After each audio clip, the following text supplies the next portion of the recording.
Aditya Banjoli mid ka mid ah rugcadayaashii Bollywood-ka ka xamaaran jiray jilaa la iska ilooba sanadii ugu dambeeyay actor ka soo muuqan jira qaar ka mid ah aflaamta ugu caansan ee Soomaalida aad u xiiseeyaan daawashadooda.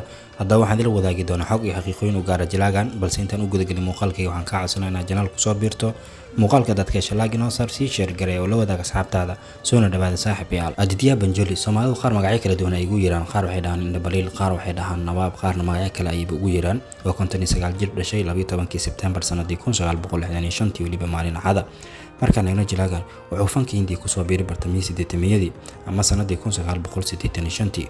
filimkiisa ugu horeeyay waa filim qaab telefishin aan u baxay kaas oo lagu magacaabo Shahaadad, laakiin filimkiisa ugu horeeyay ee Bollywood uu ka soo muuqday waxa lagu magacaabo Sasti Dulhan Milangaya Dulha kaas oo la daawaday sanadii 1986. markaan eegno jilaagan noloshiisa khaaska ah waxa uu guursaday gabar lagu magacaabo Zarina Wahab. Zarina Wahab waxay ka mid ahaan jirtay atirshada aflaamta Bollywood-ka ka soo muuqan jiray 80-yadii.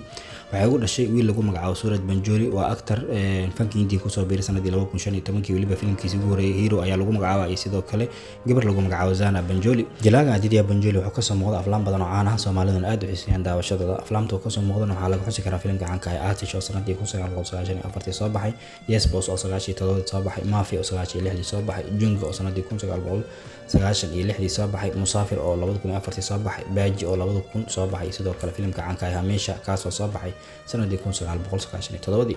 markaan eegno jilaagan sidoo kale xaqiiqooyinka laga diiwaangeliyay hal iyo laba ayaan ka eegi doonaa saaxiibayaal. xaqiiqada horeysa jilaagan kala wadaagi doona waxa weeyaan Aditya Banjoli waxaa la leeyahay hadda kor wuxuu iska diiday inuu jiro doorka negative role-ka ama kaabalaadirnimada filimka caanka ah Meela oo soo baxay sanadii 2000 iyo sidoo kale filimka caanka ah Jijini oo soo baxay sanadii 2008.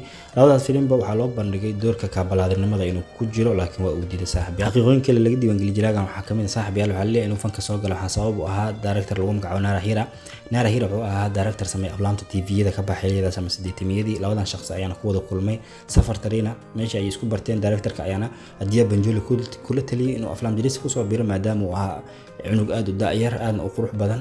waxaan u ballan qaaday inuu dhowr filim oo TV-yada ka baxay u dhiibay ilaa dhowr filim ayuuna u dhiibay. aflaamta u dhiibay waxaa laga xusi karaa filimkiisa ugu horeeyay Shahaadad oo soo baxay 85, Abashik oo 87 soo baxay, Shangor oo 86 soo baxay, Sayahi oo 86 soo baxay, Kalanka Tika filim lagu magacaabo asigana soo baxay sanadii 1986. dhammaan aflaamtaas waxay ahayn aflaam ka baxa TV-yada yani musalsal ma ah. waxaa jira aflaam yani short films camal ah oo TV-yada xilliga ka bixi jiray. aflaamtaas ayuu u dhigay markii dambe yani fanka Hindiya ayuu toos u soo wada galay oo gudaha Bollywood-ka aflaam dhowr ayaana markii dambe loo dhigay. jilaagan wali fanka Hindiya ay ku tirsan yahay filimkiisa ugu dambeeyay ku soo muuqdana waxa lagu magacaabo Tiyash oo soo baxay sanadii 2020. haddaba intaas ayaan kusoo gudubay saaxiibayaal xogtii xaqiiqooyinkii koobnaa in kala wadaaga jilaaga caanka Aditya Banjoli. fadlan haddii aad muuqaalka shalaag inoo saar sii share gareeyo oo la wadaaga asxaabtaada waan ku mahadsantahay daawashada muuqaalkeena.